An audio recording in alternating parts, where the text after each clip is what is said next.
What is up, everybody, and welcome to FLW Videos. If you haven't heard the incredible news, we ended up receiving some information that Rayquaza will be put in as a raid boss, but not only that, the shiny variant will be made available. And because of this Pokemon being so exciting, so many people are wanting to get out there and of course raid Rayquaza. In the past, what would typically happen is someone would say, hey, here's the top 6, let's go ahead and post this, and an infographic would end up being posted around.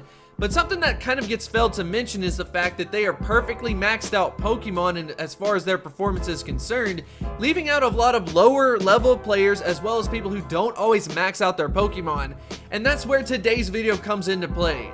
We're going to be using a concept known as the heat map that has been created by the Pokemon Go Hub team, and two of the members actually gave me early access to the Rayquaza heat map, and we're going to be talking about it on a per level basis so that you can figure out exactly what will be good for your level. I personally think that this is a much better approach and much more inclusive to look at it this way, of course covering it from level 40 all the way down to level 20. I am so excited about this video. Believe it or not, we're gonna see a little bit of some shifts throughout the entire video once we get into some of the lower levels, so it is definitely going to be helpful. If you do enjoy this type of content and of course want to see more like it, make sure to hit that like button and subscribe. But without further ado, let's go ahead and get into the video.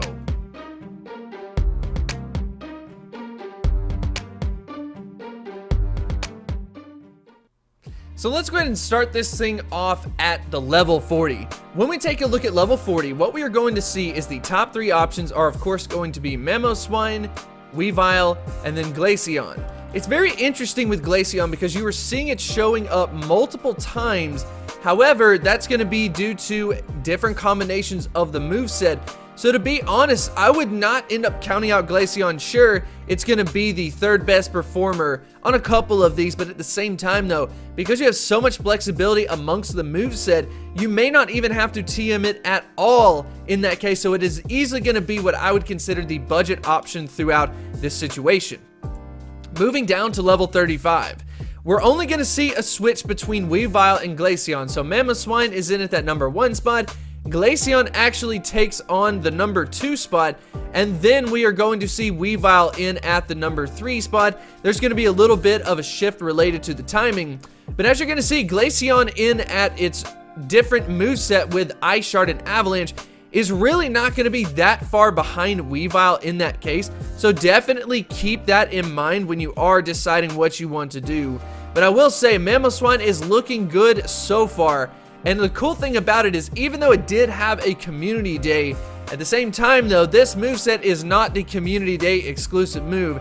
I would personally recommend TMing away from that unless you just want it for rarity's sake. It is easily the best ice type attacker, so I personally like to keep it from that regard. Let's go ahead and move down to level 30. We're going to see yet again just a little bit of a yo-yo between the top 3, but we do have Mamoswine in at the number 1 spot, and then we have Weavile in at the number 2, and then finally Glaceon with that Frost Breath, Avalanche in at the number 3 spot. And you are going to notice that there's going to be a little bit of a shifting when you start getting into this area, but what we're going to see is once we start dropping below level 30, these numbers really start shifting. For example, we haven't really heard anything from Mewtwo so far throughout this. It's just been kind of hovering in the background a little bit. And then maybe some other options, for example, like Jinx. We haven't really seen anything from that, or even Articuno, for example. And that is a legendary Ice-type Pokemon, so what is going on with that? When we move down to level 25, this is officially going to be the first shift that you will end up seeing throughout this.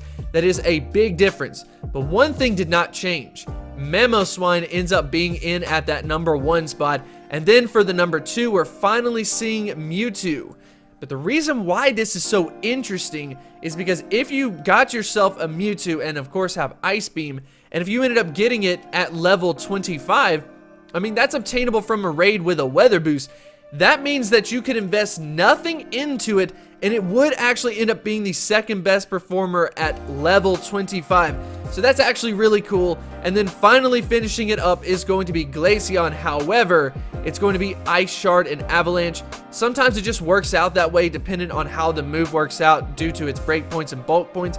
That's something for another day, but there are some mechanics behind the scenes that could allow something like this to occur where we end up seeing different movesets, so don't get freaked out by that. It is, of course, 100% accurate. Moving on to level 20.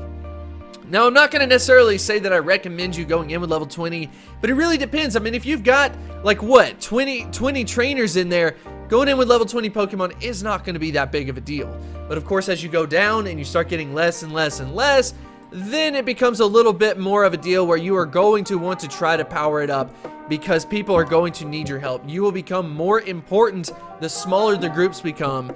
But regardless, we will talk about level 20. Believe it or not, Mewtwo's going to take over the #1 spot in this case, and it will take it away from Mamoswine coming in at number 2.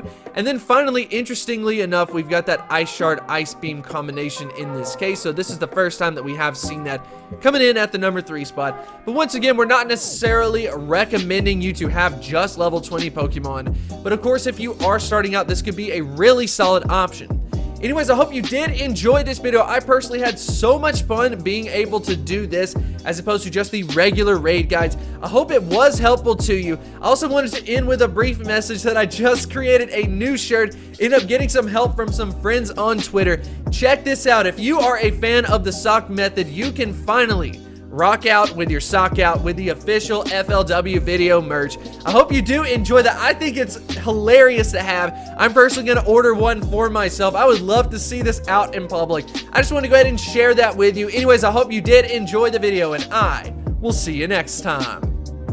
This is where we give a huge shout out to the patrons on Patreon. As many of you may not know, as far as YouTube content creators are concerned with smaller channels, you don't make that much money, although there is a lot of hard work that goes into it. So support on Patreon is very important to smaller creators, and I want to say thank you so much for everyone who has chosen to be a part of it.